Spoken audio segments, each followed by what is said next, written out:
Comment savoir si un nerf fait mal? Pour répondre à cette question, je suis en compagnie pour ce SAV des ostéos de Laurent Favre. Salut Laurent. Salut Mathieu. Cette vidéo elle s'inscrit dans le cadre d'une série qui est faite pour vous aider à mieux prendre en charge les neuropathies et de façon plus large les douleurs irradiantes. Alors, comment on peut savoir si un nerf fait mal? Tout d'abord, déjà dans une atteinte nerveuse, on a vu dans la capsule précédente que dans certains syndromes du canal carpien, il y avait un pourcentage qui avait des douleurs dans l'épaule. Donc ça veut dire que quand un nerf est touché, il peut y avoir une neuroinflammation et cette neuroinflammation peut générer des douleurs le long du nerf. Comment on sait qu'un nerf fait mal? Par des tests de provocation pour mettre en évidence ce qu'on appelle une mécanosensitivité. C'est-à-dire que normalement un nerf, mécaniquement, quand on tire dessus ou quand on le palpe, il fait pas mal. C'est pour ça que par exemple je peux faire un mouvement de grande amplitude sans que le nerf fasse mal, ou si je te palpe ton nerf médian ici et que j'appuie dessus, ça te fait pas mal.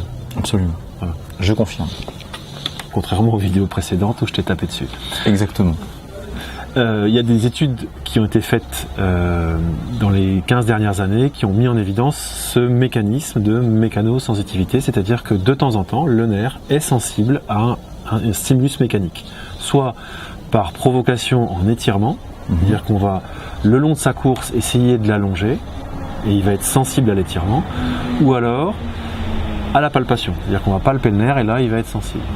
Et on sait aujourd'hui que cette mécanosensitivité existe soit quand le nerf est comprimé, elle peut exister, soit quand le nerf est inflammé. Donc dans une atteinte d'un nerf, par compression ou par neuroinflammation, le nerf peut être sensible. Ça c'est génial parce que c'est vraiment une grosse différence par rapport au tissu conjonctif qui lui est un tissu mécanosensible. Le nerf, en fait, le tissu nerveux, lui, n'est pas mécanosensible en permanence. Non. Ok. Et donc qu'est-ce qu'on en fait de cette mécanosensibilité? Comment on s'en sert dans le quotidien du cabinet, de la consultation? Donc dans un examen clinique, on doit palper, dans un examen clinique où on suspecte soit une irritation d'un nerf, soit une compression d'un nerf, on doit provoquer le nerf pour savoir si c'est lui qui redéclenche la douleur et si on est dans le cas d'un mécanisme de mécanosensitivité qui sera différent d'une douleur neuropathique où il y aura des axones qui sont détruits, ou alors qui sera différent d'une neuropathie. Et ce qui est important à savoir, c'est que ces tests de provocation de la mécanosensitivité ne sont pas des tests qui vont être utiles au diagnostic de neuropathie. Et d'ailleurs, souvent, la plupart du temps, dans les neuropathies avancées, comme dans les neuropathies avancées qu'on voit dans une autre capsule, on voit qu'il y a une perte des fibres C, des petites fibres. Comme les gaines des nerfs perdent de ces petites fibres, souvent dans des canaux carpiens très avancés, les tests de mécanosensitivité sur le nerf médian, quand on provoque le nerf médian, sont négatifs. Beaucoup d'infos, beaucoup de données. Là. Oui. Donc, si on synthétise, ce que ces tests de provocation neurodynamique ne testent uniquement la mécanosensitivité, c'est pas parce qu'ils sont négatifs qu'on peut écarter une neuropathie, bien au contraire, et c'est pas parce que ces tests de mécanosensitivité sont positifs qu'il y a une douleur neuropathique, c'est-à-dire que ça veut pas dire que s'ils sont positifs, les axones sont forcément détruits. Et donc là, du coup, on utilisera un autre outil qui est, par exemple, le DN4. Ok, écoute, merci pour ces infos. Donc en tout cas, aujourd'hui, dans un examen neurologique complet, quand on est devant une plainte de douleur irradiante, on ne peut pas se passer de faire des tests neurodynamiques. Voilà, un test neurodynamique.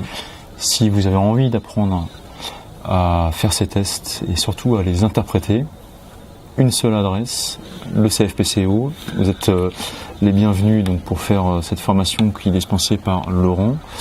Et toute la base scientifique autour de ces notions de provocation sont très largement expliquées dans l'e-learning de Laurent, que vous pourrez retrouver également sur le site du CFPCO. Et puis, également, tu as écrit un article sur ton blog suite à le séminaire qui a été donné par Nina Schmidt, une des pointures mondiales des neuropathies, qui est disponible tout simplement sur le blog du CFPCO. Vous verrez qu'il y a 5 conseils très sympas à appliquer qui vont vraiment vous aider au quotidien dans la prise en charge de ces douleurs. Merci Laurent. Merci Mathieu. Et à bientôt.